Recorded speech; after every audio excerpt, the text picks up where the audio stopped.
I'm Brandon Thurston from Wrestlenomics, and I'm going to explain to you in a few minutes how we can know with a fair amount of confidence that WWE's popularity has declined in the last few years. Now, you may be aware that WWE has had its most profitable year ever in the year of 2020, which it did, over $100 million. It's more profitable now than it was in the Attitude Era years, in its most popular era ever. However, profitability in this era does not necessarily equate to popularity. We'll go over 6 areas where we can learn something about WWE's popularity over time.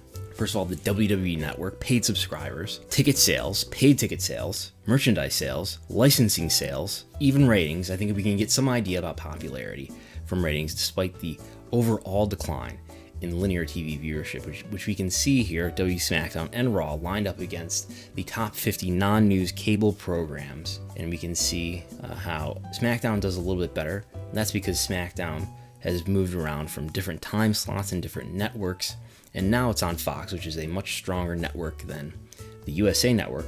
So SmackDown's viewership, if we look back to it, has done better over time than Raw's has. But if we just look at Raw alone against the top 50 cable programs, non-news, we can see that in 2019 and 2020, Raw started to decline worse than the top 50 cable non-news programs. I take out news because news is doing even better, but Raw doing worse than the top 50 non-news cable programs in 2019 and 2020, so before the pandemic. WWE Network subscribers has been down 5% since 2018. WWE paid attendance worldwide has been down 29% since 2017. That includes North American attendance and international attendance. That includes total attendance and average attendance. This is for the WWE main roster only, but it's similar for NXT attendance as well. WWE merchandise revenue has been down 20% since 2017. And we cut out the pandemic year of 2020, where actually eCommerce sales were, I think, better than ever. I think they set their record, but there were no venue merchandise sales. So we're not gonna look at venue merchandise sales for 2020. We're not gonna look at ticket sales for 2020 for obvious reasons. Product licensing revenue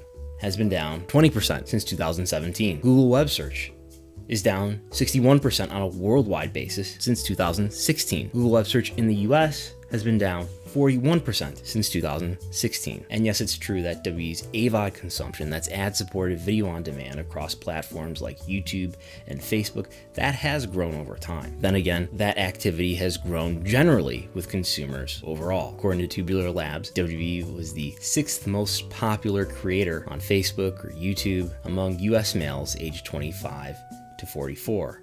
And that's true with younger US males as well. Between the ages of 13 and 24, actually, they're even more popular. And all this is happening again despite the fact that WWE is having its most profitable year ever, and next year will probably be even more profitable than 2020. And it's true that WWE's revenues have grown consistently over time, but that's because revenues are coming increasingly from business-to-business relationships and less so from direct-to-consumer sales. WWE now makes a majority of its revenue from TV rights fees for Raw and SmackDown in the US and around the world. WWE now makes $100 million per year in non-COVID years from running events in Saudi Arabia. And beginning in 2021, the WWE Network will be a business-to-business relationship as that platform had its rights sold to Peacock in the US. Even while revenues are growing, profitability will probably grow. We can see from a number of stable consumer metrics that WWE's popularity has been on the decline since about 2017 or 2016. And in 2021, so far, at least with Google web search, there seem to be additional declines on the way. But why WWE's popularity might be on the decline, I'll leave that for you to decide.